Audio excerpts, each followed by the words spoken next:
berjuang di jalan Allah Subhanahu wa taala ini melalui melaksanakan satu dari sekian ibadah yang Allah Subhanahu wa taala wajibkan kepada kita semua, yakni melaksanakan ibadah salat subuh berjamaah. Alhamdulillah Allah mudahkan. Mudah-mudahan amal ibadah kita subuh di pagi yang mulia ini menjadi amal ibadah yang diterima Allah Subhanahu wa taala dan akan menyelamatkan kita di hari kiamat kelak. Amin ya rabbal alamin. Baik para jemaah sekalian rahimakumullah, insyaallah kita lanjutkan kajian kita di pagi yang mulia ini, yakni kita masih membahas di bab ke-6 ya para jemaah sekalian dari kitab Syarah Al-Adabul Mufrad, di mana kitab ini telah disusun oleh Al-Imam Muhammad bin Ismail, ya, Al-Imam Muhammad bin Ismail, atau mungkin kita sering mendengar namanya terkenal dengan Al-Imam Al-Bukhari rahimahullahu taala, di mana kitab ini menjelaskan tentang al-adab sebagaimana judul dari buku ini, ya, yakni berkenaan dengan perilaku al-mufrad, yaitu pribadi seorang muslim. Jadi secara tidak langsung beliau rahimahullah taala menjelaskan atau ingin menjelaskan tentang bagaimana seharusnya pribadi seorang muslim, menjelaskan tentang bagaimana seharusnya sikap atau perilaku dari seorang muslim.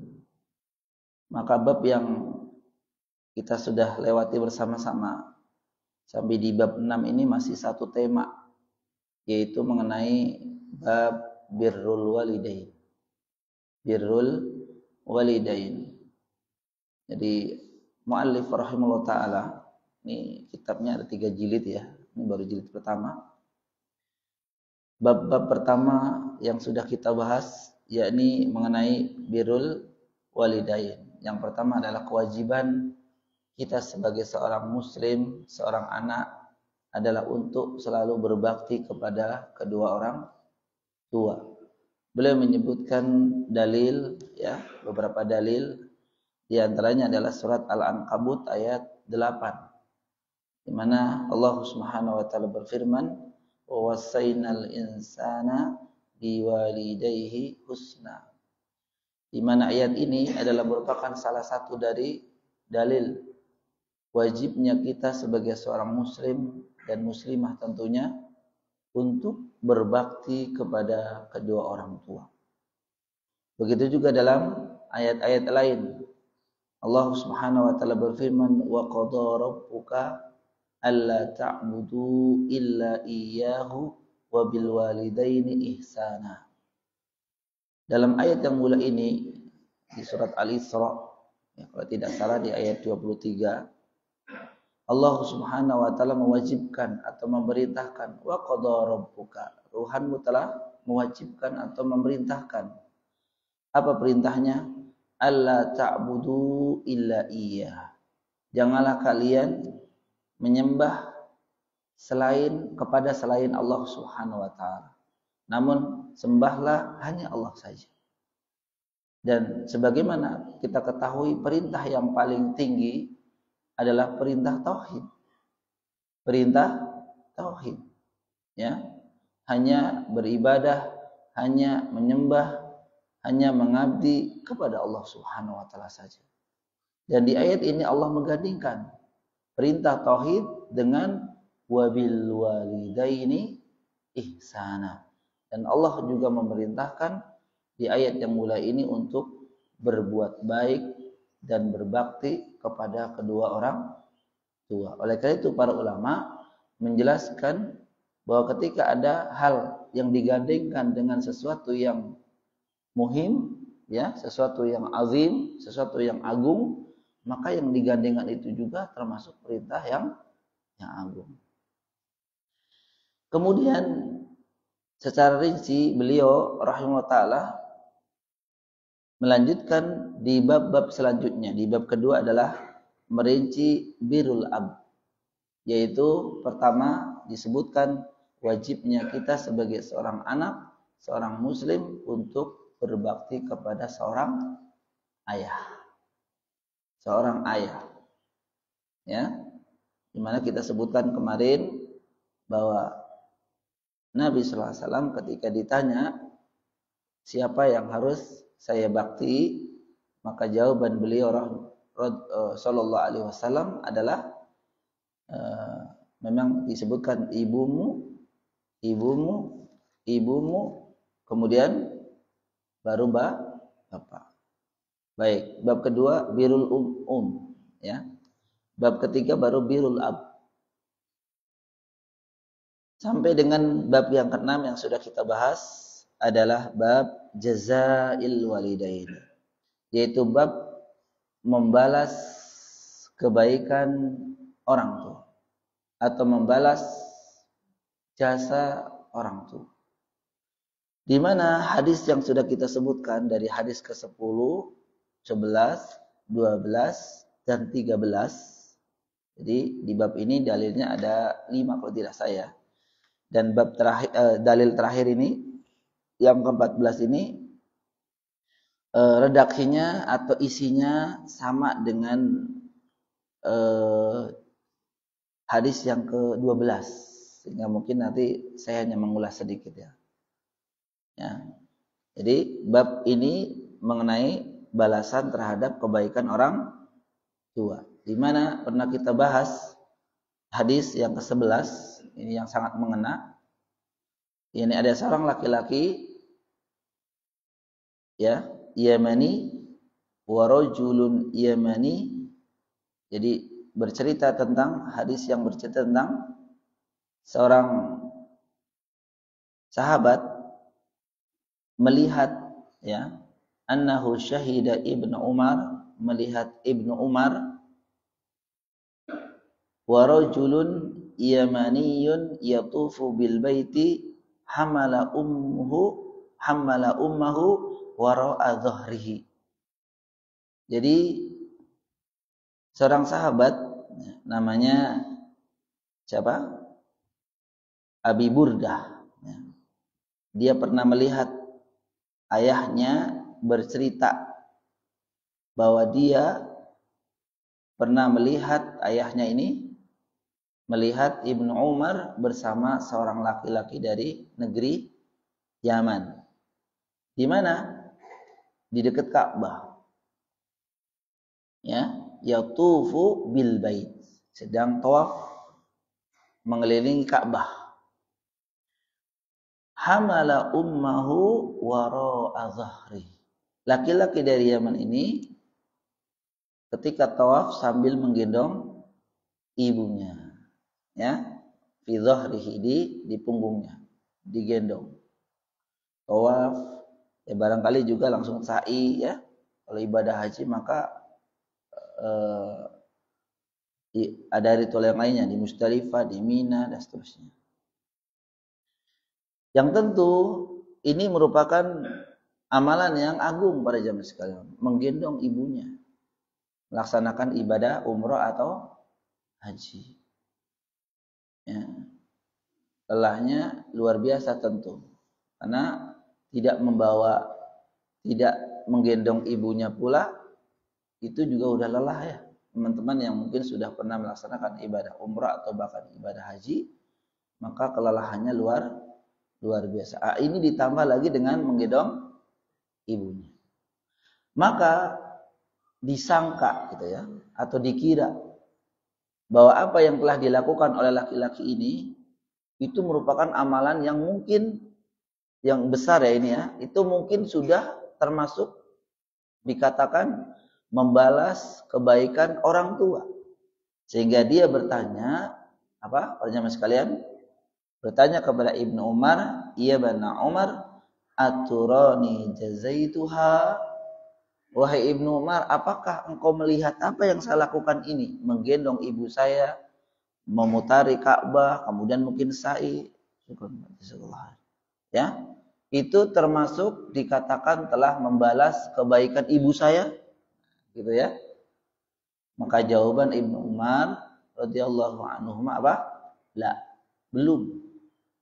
Ya, apa yang kau lakukan itu melaksanakan ibadah umrah atau haji, menggendong ibunya, ya tentu dengan penuh lelah.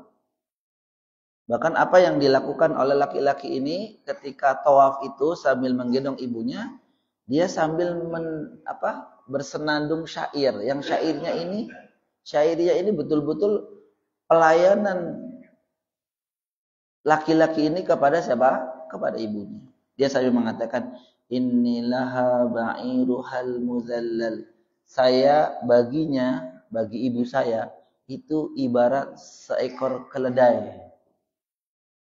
Yang muzallal, yang tunduk.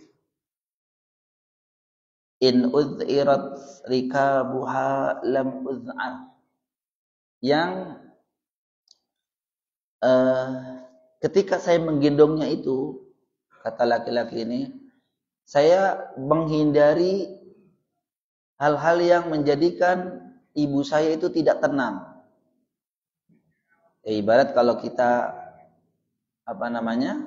kita ngendarain mobil atau motor ya, ada yang naik, ada yang ada yang ikut, itu nyetirnya tuh tenang gitu. Kalau aja gujlakan gimana Pak? Maka akan pelan gitu ya. Pokoknya membuat ibu itu tenang dan nyaman ketika digendong. Maka ya tidak salah mungkin ya, dan pantaslah laki-laki ini bertanya, ya Ibnu Umar, aturani jazaituha? Apakah ini perbuatan saya ini sudah dikatakan telah membalas kebaikan ibu saya? Ya mungkin untuk zaman sekarang mungkin ada, tapi mungkin beda, hanya beda suasana. Ada seorang anak mungkin yang sudah ya membiayai ibu berobat dibiayain, ibu mau apa dibiayain, orang tua mau apa dibiayain. Lalu kemudian kita merasa kita telah membalas jasa orang tua. Demikian ya. Ini biasanya kalau ada perseteruan antara anak sama anak ya, sama anak misalkan, ya kamu ngapain di sini? Kamu nggak berbuat apa-apa? Saya udah biayain. Satu lagi saya udah nemenin gitu. Masing-masing mengeluarkan amal baiknya kepada orang tua. Sama dengan ini mungkin dia merasa bahwa perbuatannya itu telah membalas kebaikan orang tua. Namun ternyata dibalas atau dijawab oleh Ibnu Umar, la wala bi zafratin wahidatin.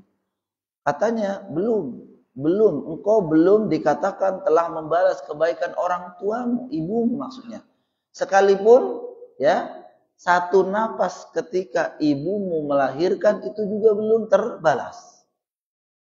Kalau ibu wanita melahirkan kan ambil napas ya Pak ya. Ambil napas untuk agar kita itu keluar dari rahim ibu.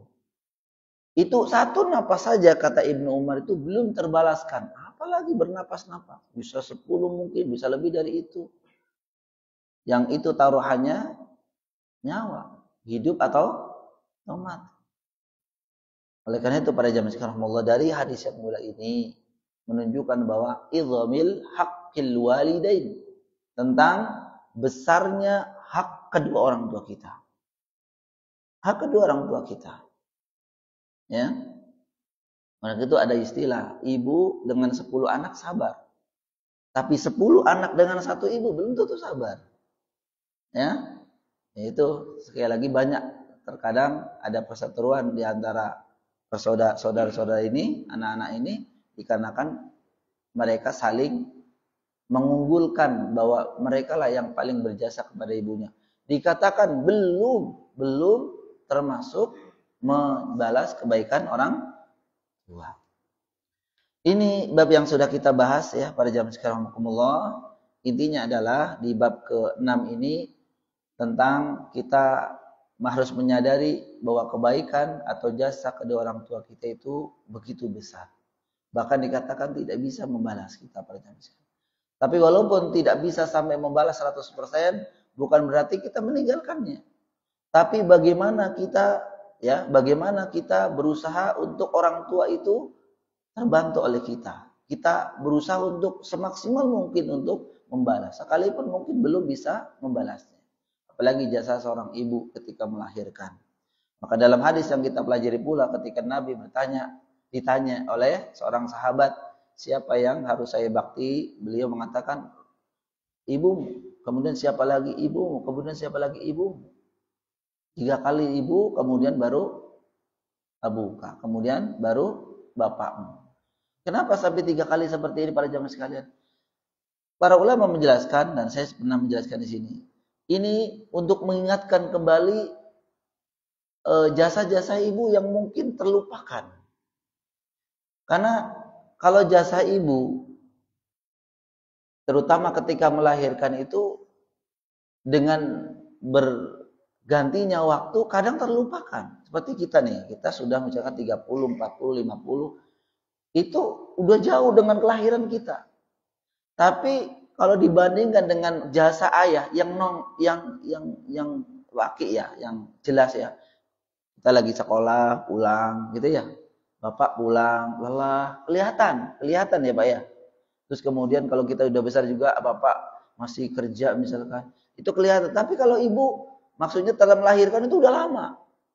Makanya Nabi SAW menyebutkan ummuka wa ummuka wa ummuka.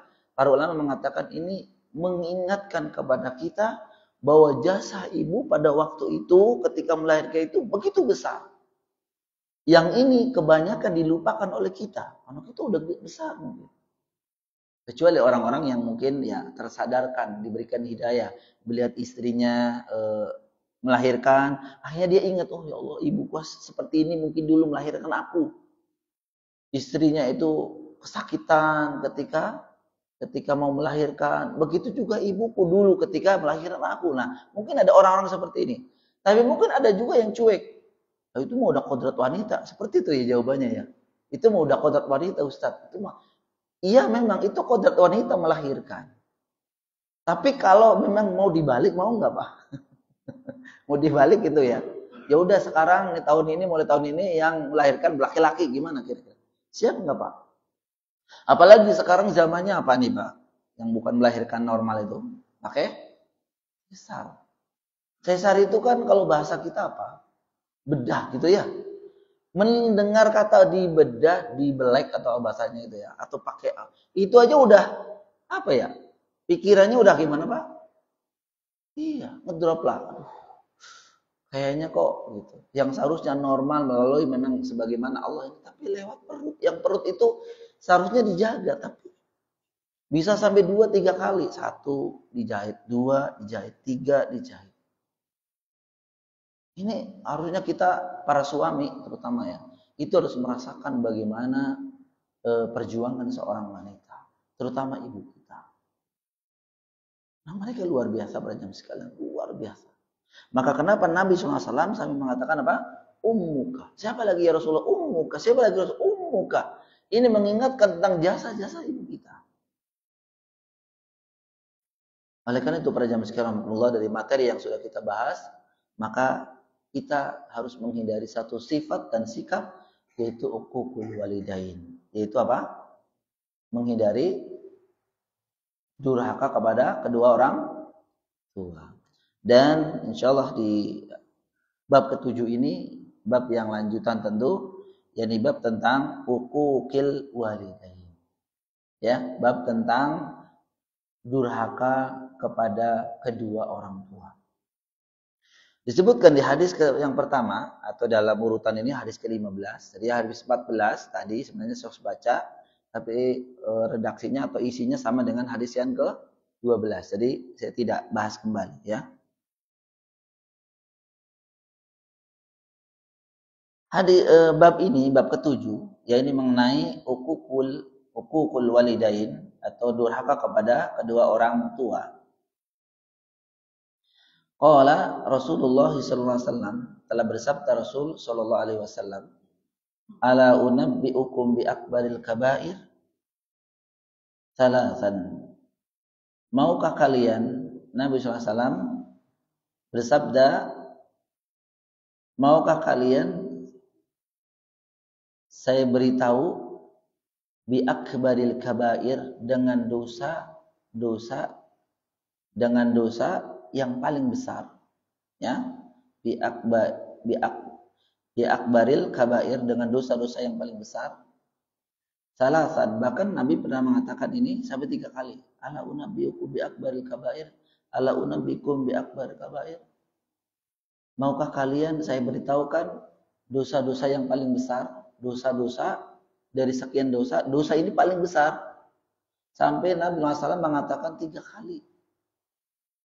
Ini menunjukkan seriusnya Nabi SAW untuk memberitahu kepada para sahabatnya. Sama dengan kita mungkin kepada putra-putri kita ketika memberitahukan sesuatu diulang. Dan ini sunnah ya. Sunnahnya memberitahukan pada anak-anak itu diulang-ulang. Jangan udah kemarin, jangan bilang kemarin, sekarang lagi. Jangan kan anak-anak, kita aja bisa lupa. Jadi diulang. Memberitahu untuk kebaikan, akan kebaikan kepada anak-anak kita. Qalu bala ya Rasulullah. Maka para sahabat langsung menjawab, tentu ya Rasulullah, mau. Qala sallallahu alaihi wasallam, maka Nabi sallallahu bersabda atau menjawab, ya, bersabda kembali, al-isyraku billah. Ya, ini yang pertama adalah dosa yang paling besar dari dosa-dosa besar adalah menyekutukan Allah. Wa uququl walidain. Yang kedua apa? Durhaka kepada kedua orang tua. Wa jalasa wa kana muttaqian. Jadi awalnya Nabi itu lagi duduk seperti ini. Namun kemudian muttaqian. Nah, ini menunjukkan bahwa Nabi ini isyarat ya. Jadi awalnya menyebutkan al-isyraku billah wa bil walid al-uququl walidain. Yang pertama adalah berbuat syirikan kepada Allah, yang kedua adalah berdurhaka kepada orang tua. Sedang seperti ini kemudian Nabi duduk, ya, bersandar. Nah, ini menunjukkan bahwa pentingnya atau ya besarnya tentang perkara yang disebutkan oleh Nabi SAW itu. Kayak mungkin kalau Bapak ditanya tentang apa sama orang, terus kemudian bernapas dulu. Nah, gitu. Kayaknya berat mau disampaikan gitu ya, Pak ya. Gimana ya? Cerita enggak ya? Ah, gitu kan. Berarti ini merupakan sesuatu yang berat, yang mau disampaikan. Nah, gitu. Berbeda dengan mungkin ketika orang ngomong, orang menyampaikan sambil tertawa. Ya, itu mungkin karena itu tidak dianggap penting. Apa selanjutnya? Ala wa qauluzur. Begitu juga yang ketiga adalah perkataan dusta. Perkataan dusta atau saksi palsu. Nanti disebutkan di penjelasan di bawah. Saksi palsu, ya. Bersaksi tapi sebenarnya bohong. Nah, dari hadis yang mulia ini disebutkan jelas ya, secara zahir kita jelas bahwa Nabi SAW akan memberitahukan kepada para sahabatnya tentang 3 dosa besar yang paling besar. Tentu yang pertama disebutkan oleh Nabi SAW ada al-isyraku billah, dan kita sudah memahami. Ya. Jadi yang pertama adalah berbuat kesyirikan kepada Allah Subhanahu wa taala. Al-isyraku billah an yattakhidha ma'allahi ta'ala ma'budan. Yang disebut dengan syirik pada zaman sekalian, ini sebenarnya bahasan tentang kesyirikan itu sering ya. Tapi mungkin ada yang sekilas syirik itu ya nyembah selain Allah gitu aja ya. Tapi sebenarnya kalau kita bahas tentang detail pada zaman sekalian, sepertinya kita pernah membahas ketika di bab tauhid dulu, di kitab tauhid ya. Sebelum kitab ini kan kitab tauhid ya. itu detail, maka banyak maaf ya yang tersinggung gitu. Kenapa? Karena pada awalnya mereka tidak mengakui apa yang mereka lakukan itu masuk pada bab kesyirikan. Karena mereka masih menganggap syirik itu tadi cuma nyembah pohon gitu ya. Cuma membawa pohon. Menyembah pohon itu maksudnya mungkin yang dikira oleh mereka adalah depannya ada pohon terus disembah-sembah gitu. Tapi pertanyaan sekarang ada nggak seperti itu? Ada nggak Pak? Ya mungkin ada di pelosok-pelosok sana ya Pak ya. Tapi kalau di sini-sini ada nggak yang satu pohon disembah-sembah gitu? Kemungkinan kita susah mendapatinya. Kalau sekarang mungkin ada yang satu pohon kemudian dirayakan apa? Festival atau apa tentang pohon tersebut. Nah mungkin ya ketika dijelaskan itu pun termasuk kesyirikan. Nah makanya nggak diterima. Beda ya. Mungkin beda kali. Ini mah beda.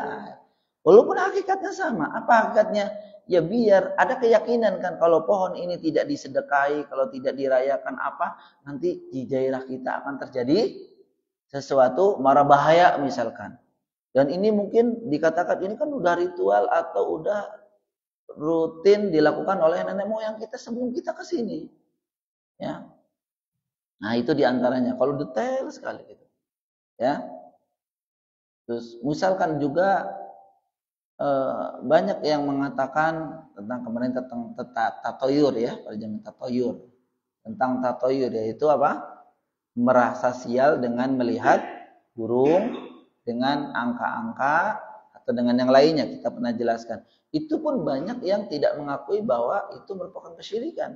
Sedangkan Nabi SAW pernah mengatakan 3 kali bahkan ya. Inna apa? Sesungguhnya tiaratu syirkun ya. At-tiaratu syirkun. Au fi ma'ana. Bahwa tatoyur itu syirik. Tatoyur itu syirik. Tatoyur itu syirik. Kata Nabi SAW, bukan kata saya. Kata Nabi SAW. Sehingga misalkan ada yang merasa ada burung lewat, ada burung bunyi, ada apa ya? Kita katakan itu jangan ini syirik itu. Enggak mengakui ya. Oh, bukan syirik ini. Ya, kemudian mungkin dengan angka-angka ya ada beberapa maaf ya hotel ya saya sering lihat atau sering ke hotel itu tidak ada angka 3 ya. Ini udah 1, 2, 4 gitu ya. 3 tuh nggak ada karena ada sebagian dari keyakinan mereka itu angka 3 itu angka sial pada jam sekalian. Sehingga apa? Nah, ini tatoyur sebenarnya. Kita katakan syirik pun mereka tidak mengakui. Kemudian juga apa namanya jimat at-tamimah jimat. Jadi apa yang dikalungkan di mana? Di gelang, di leher, kemudian mungkin di mana saja itu termasuk syirik ya. Ya, man ta'allaqa tamimatan faqad asyrak. Siapa yang mengatakan? Nabi kita Muhammad sallallahu alaihi wasallam mengatakan barang siapa yang menggantungkan jimat itu telah berbuat kesyirikan. Maka ketika kita bilang sama orang-orang ya yang masih menggantungkan gelang ini bukan untuk jimat ya, bukan untuk yang lainnya. Biasanya digalungkan di mana? Ya anak-anak bayi, benar nggak Pak? Anak-anak baru lahir itu kan ada itu gelang hitam tuh. Itu tujuannya untuk apa? Kalau saya pernah tanya untuk tolak bala, jimat namanya kan? Iya, jimat gitu atau dikalungkan di sini.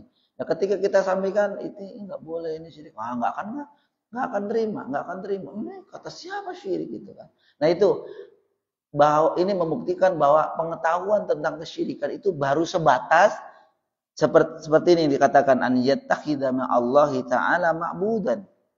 Ya, mengambil selain Allah itu ma'budan, sesembahan.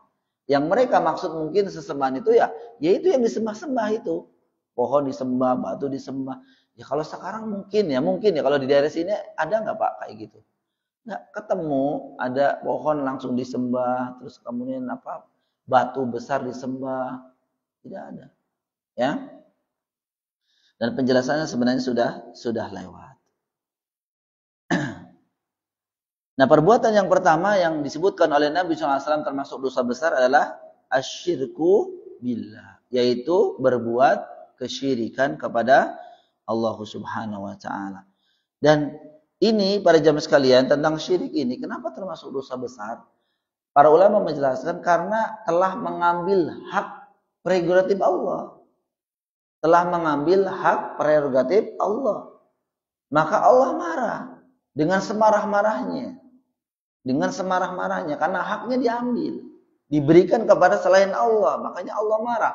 Bahkan marahnya Allah ini, tidak ridhonya Allah ini ada konsekuensi pada orang-orang yang telah berbuat kesyirikan. Apa konsekuensinya pada zaman sekarang? Yang pertama, orang yang berbuat kesyirikan dengan syirkul akbar, dengan syirik besar, itu kelak di akhirat kalau dia tidak bertobat kepada Allah Subhanahu wa taala sebelum meninggal, maka dosanya tidak akan diampuni. Dosanya tidak diampuni. Innallaha la yaghfiru ayyushraka bihi wa yaghfiru ma dan Allah Subhanahu wa taala tidak akan mengampuni dosa kesyirikan. Tidak akan diampuni dosa, tidak mengampuni dosa kesyirikan. Maksudnya dari ayat yang mulai ini bahwa Allah tidak akan mengampuni dosa syirik bagi orang yang pernah dulu berbuat kesyirikan selama di dunia, kemudian mereka tidak bertobat ketika meninggal, sebelum meninggal dunia. Ini berbahaya pada zaman sekarang, tidak akan diampuni oleh Allah. Ya. Dan kemudian dosa syirik juga menjadikan amalan-amalan yang sudah dilakukan itu hilang. Hilang pada zaman sekalian. Di ayat 23 surat Al-Furqan, Allah Subhanahu wa taala berfirman, wa qadimna ila ma amilu min amalin faja'alnahu haba'an mansura. Dan saya hadapi amal-amal mereka dari amal-amal soleh mereka dulu di dunia, namun ketika bertemu dengan Allah dengan membawa amalan tersebut, faja'alnahu haba'an mansura, maka Allah akan jadikan amal-amal mereka seperti debu yang berterbangan. Para ulama tafsir mengatakan orang yang seperti ini adalah orang yang ketika di dunia mereka beramal soleh namun diiringi dengan kesyirikan. Itu betul pada zaman sekarang itu Allah akan habiskan, Allah akan hapuskan, hilangkan amal-amal soleh. Kan sayang pada zaman sekarang. Udah beribadah selama 30 tahun, 40 tahun, 50 tahun, tenaga habis, capek, lelah, biaya juga hilang, ternyata hilang dikarenakan karena berbuat kesyirikan. Maka hati-hati dengan perbuatan syirik. Begitu juga konsekuensi dari orang yang berbuat syirik ketika belum bertobat, ketika meninggal dunia, maka mereka adalah di mana? Di api neraka. Dan di api neraka selama-lamanya. Innal ladzina kafaru min ahlil kitabi wal musyrikina fi nari jahannam khalidina fiha. Di dalamnya, di dalam api neraka itu fi khalidina fiha, selama-lamanya. Tidak akan diangkat oleh Allah Subhanahu wa taala. Itu berupa syirik. Maka memang akbaru min kabair, termasuk dosa yang paling besar itu adalah buat kesyirikan. Maka harus kita hindari buat kesyirikan.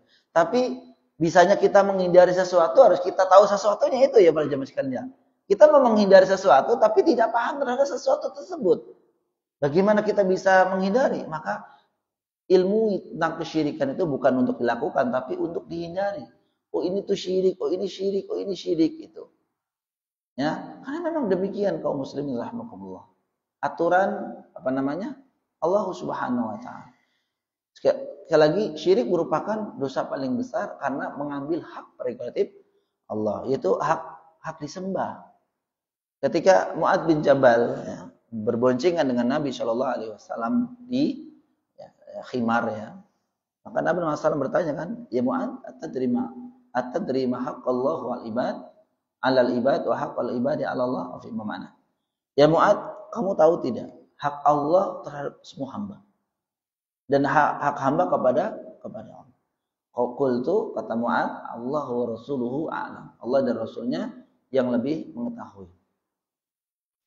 Qala sallallahu alaihi wasallam fi mana? Maka Nabi SAW menjelaskan, fa inna haqqallahu 'alal ibad an ya'buduhu wa la yusyrik bihi syai'a fi ma kama qala sallallahu alaihi wasallam.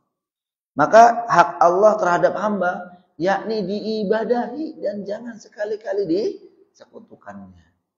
Nah, ini harus menjadi perhatian bagi kita pada zaman sekarang. Allah, hak Allah itu yang paling besar ya, itu adalah diibadahi, jangan sekali-kali disekutukan. Iya.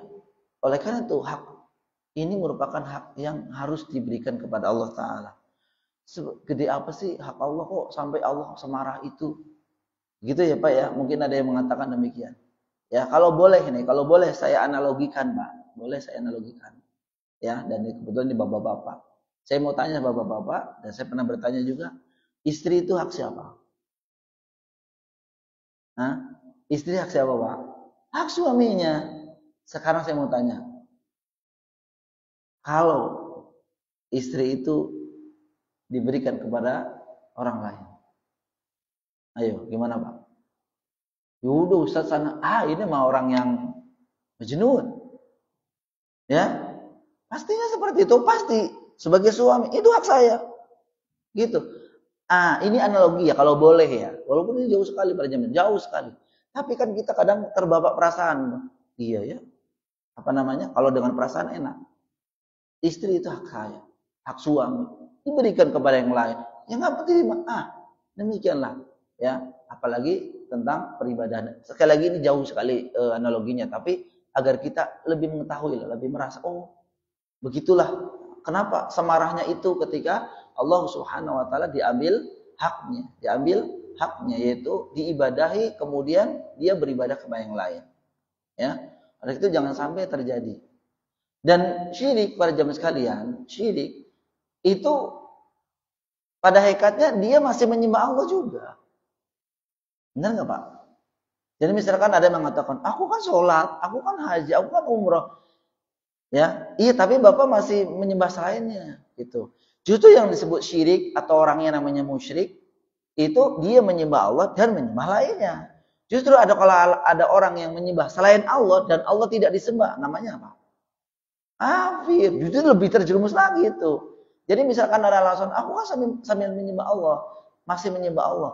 Nah, itu dia justru ini yang nggak boleh. Karena memang ini hak Allah, udah satu saja, Allah saja. Seperti itu pada zaman sekarang.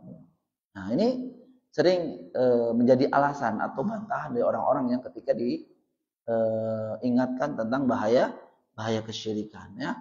Dan ini pembahasan tentang syirik ini sudah sering dilakukan. Tapi jangan sampai ada yang mengatakan syirik lagi Ustaz. Ini kayaknya nggak ada pembahasan. Enggak. Justru para ulama mengatakannya pembahasan tentang tauhid dan syirik itu harus sering diulang-ulang. Pembahasan ya tentang tauhid dan syirik itu harus diulang-ulang pada zaman sekarang. Karena ini banyak subhat dan fitnah di sekitar kita. Banyak pada zaman sekarang rahmatullah. Ya. Saya contohkan ini yang kecil ya, bukan kecil sebenarnya besar ini. Banyak orang misalkan sedang sakit. Ya. Kemudian dia mungkin sakitnya aneh, misalkan ya pada zaman sekarang ya. Sakit. Terus kemudian dia kemana? Ke dokter A, dokter B, referensi B, dokter sana yang kata rumah sakit itu peralatannya hebat, tapi nggak sembuh-sembuh. Ada orang datang, udah ke situ aja Pak Yai itu. Ya, Pak Yai itu bisa cuma dipegang aja bisa selesai. Ya. Wah, semangatnya kan? Ini masih berhubungan dengan tauhid pada zaman sekarang rahmatullah. Masih bertauhid. Nanti dia datang ke sana, syaratnya bukan harus bayar Pak pasti ya pada zamannya. Tapi syaratnya apa?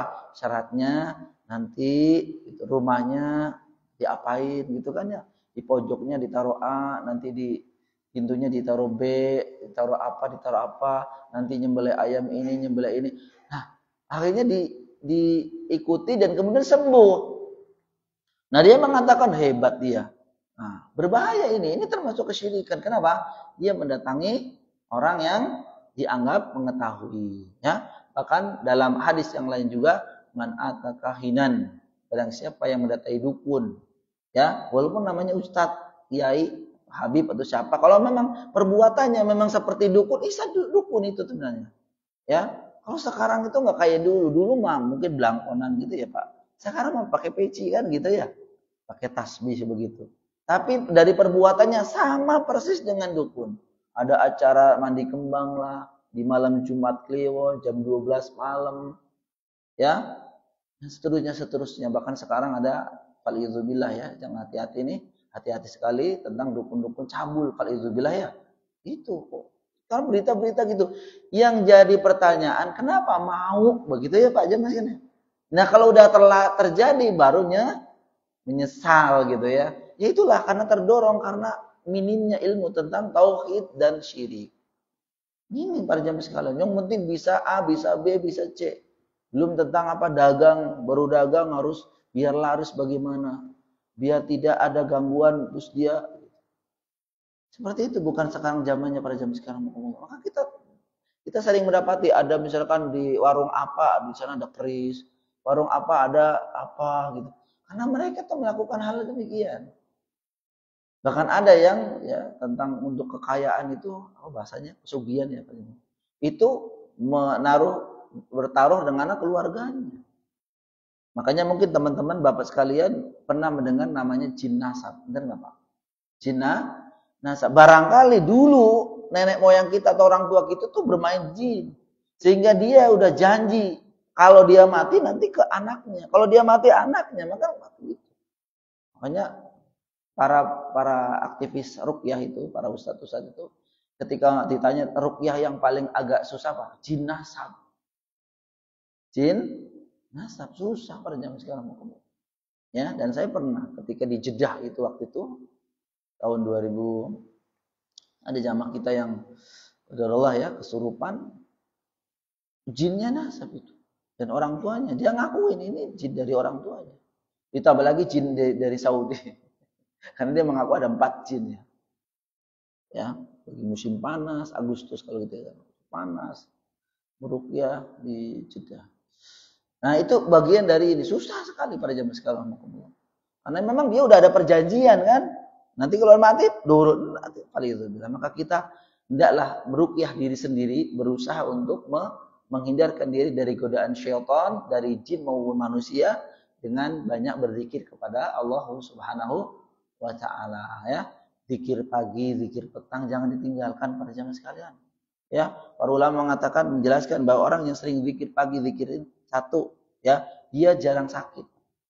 Maksudnya sakit yang ini. Ya, semuanya ya harus diruqyah, baca zikir. Baca zikir mulai dari soal Baqarah 255 ya. Ayat kursi kan hafal ya.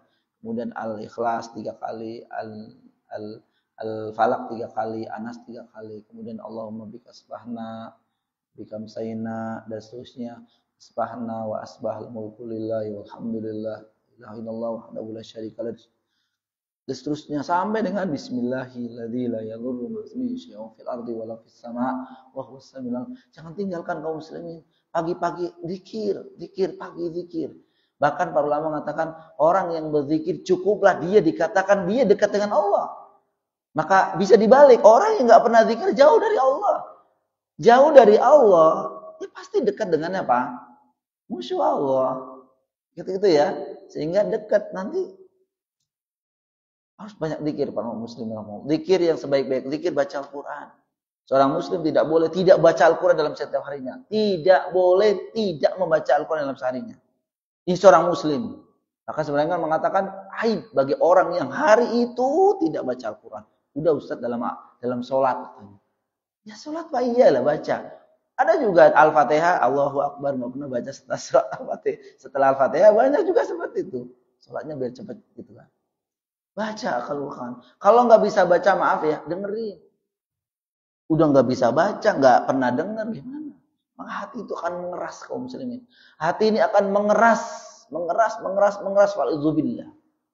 Biar cair, biar lembut, biar cerah, bercahaya itu dengan Al-Quran. Nabi SAW mengatakan, wala taj'alu buyutakum maqabir. Janganlah jadikan rumah-rumah kalian seperti kuburan. Rumah yang seperti kuburan kata Nabi itu rumah yang di dalamnya tidak pernah dibaca Al-Quran.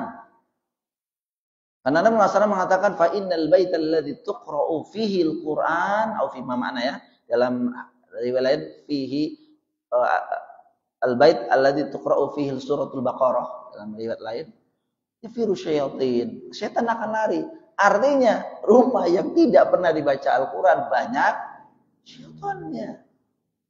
Ayo para jamaah sekarang Allah, giatkan Al-Quran sekarang di rumah-rumah kita. Al-Quran yang sering nongol di ruang tamu.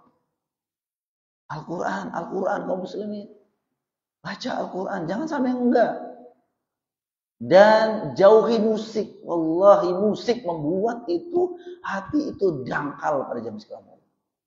Mau siapapun kaum muslimin rahimakumullah ya. Mau yang udah ngaji atau belum, kalau ada musik di rumahnya pasti syaitannya banyak. Karena Nabi mengatakan wala taj'alu buyutakum maqabir, karena kok dibandingkan dengan kuburan, karena kuburan memang banyak syaitannya. Sepi, nggak boleh baca Al-Quran di sana dan seterusnya.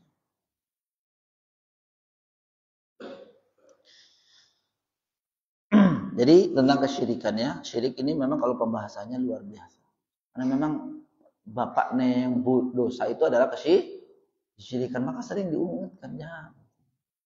Janganlah misalkan ada acara-acara, maaf ya pada jam sekian ya, ada acara-acara yang apa ya, sedekah laut, sedekah bumi, sedekah langit. Itu biasanya acara-acaranya maaf ya, itu sedikit ya, bahkan banyak berkesyirikan. Iya, karena memberikan sesuatu kepada selain Allah. Dia menyembelih kepada untuk selain Allah. Dia memberikan makanan kepada selain Allah. Terus sedekah laut itu kan apa yang di kelautin itu apa Pak? Kepala kerbau ya. Nah itu kan syirkul akbar Bang. Syirkul akbar itu. Ya. Meyakini apa namanya? Ngikut-ikut saja nggak boleh, apalagi meyakini itu kebenarannya. Apalagi ada Tuhan selain Allah gitu ya. Seperti mentuhankan hewan gitu ya. Mentuhankan hewan ya. Jadi apa namanya? Sapi misalkan atau kerbau atau kuda gitu ya, kotorannya aja diberebutkan gitu ya. Ini ya Allah, sudah di luar nalar pada zaman sekarang. Sudah kita aja kena dikit kotoran langsung dicuci bagaimana? Ini bukan dicuci tapi berebut. Benar nggak Pak? Pernah lihat nggak? Wah banyak. Ya berebut. Konon katanya ini bisa ini bisa ini bisa ini. Gimana ya? Akal jalan pikiran sehat kita itu di mana kalau kita sampai segitunya? Ya, maka bab tentang kesyirikan pada zaman sekarang, sekali lagi kita telaah baik-baik, karena jujur sudah kita bahas ketika kita membahas tentang bab apa kitab tauhid dulu, bahwa kesyirikan itu konsekuensinya luar biasa. Gak bisa selamat selama-lamanya kalau memang ketika kita sudah meninggal, falidzubillah belum bertobat dari perbuatan kesyirikan. Makanya disebutkan innallaha la yaghfiru ayyushraka bihi wa yaghfiru ma duna dzalik. Beda dengan Allah berbeda dengan dosa-dosa selain syirik itu kemungkinan besar Allah akan ampuni atas dosa-dosa yang besar. Sekalipun ini juga tidak boleh kita main-main dengan dosa ya. Oh, berarti yang penting jangan syirik gitu kan. Sebagaimana Mu'ad bin Jabal awalnya begitu. Ketika mengetahui hak Allah itu adalah diibadahi, jangan berbuat syirik, dan hak hamba itu tidak diazab, tidak masuk neraka ketika mereka tidak berbuat syirik. Dalam hati Mu'ad, wah yang penting jangan syirik, begitu kan? Mungkin kita juga begitu, yang penting jangan syirik. Ya, maka dia bertanya kepada Nabi SAW, ya Rasulullah, afala ubasyiru bihin nas? Bolehkah aku kabarkan gembira ini kepada manusia? Maksudnya yang penting jangan syirik, kata gitu ya. Apa kata Nabi? Fala tubasyiru bihin nas fayatakilu au kama qala sallallahu. Maka mengatakan apa? Jangan disebarkan, ya, maka dikhawatirkan manusia akan apa namanya tawakal, maksudnya berserah diri kayak tadi. Yang penting nggak syirik, nggak usah ibadah juga nggak apa-apa. Itu. Ya oleh karena itu pada zaman sekarang, syirik itu bahaya paling besar kaum muslimin. Ya, makanya misalkan ya ada orang misalkan non muslim ya, orang kafir lah. Kemudian dia masuk Islam, baru sehari 2 hari dia meninggal dalam keadaan muslim, surga insya Allah. Bahkan bukan insya Allah, pasti dia akan masuk surga. Benar para jamaah sekalian, ini jaminan seorang muslim pasti masuk surga. Hanya saja yang penting jangan berbuat kesyirikan. Karena itu udah habis ini. Ayolah para jamaah sekalian, syirik adalah perbuatan yang harus kita hindari sejauh-jauhnya. Sekecil apapun. Misalkan ya, misal gini. Emang rugi pada jamaah sekalian ketika kita nggak ikut acara-acara yang berbuat kesyirikan. Emang rugi gitu loh. Mau maaf ya Pak, saya nggak ikut, keluarga saya nggak ikut, itu aja kok. Kalau itu memang dijauhi oleh masyarakat lebih baik daripada dijauhi sama Allah.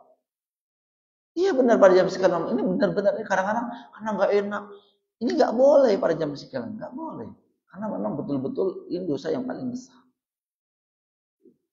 Makanya ada doa kan ya, Allahumma inni a'udzubika an usyrika bika wa ana a'lam wa astaghfiruka min adzabil ladzi la a'lam.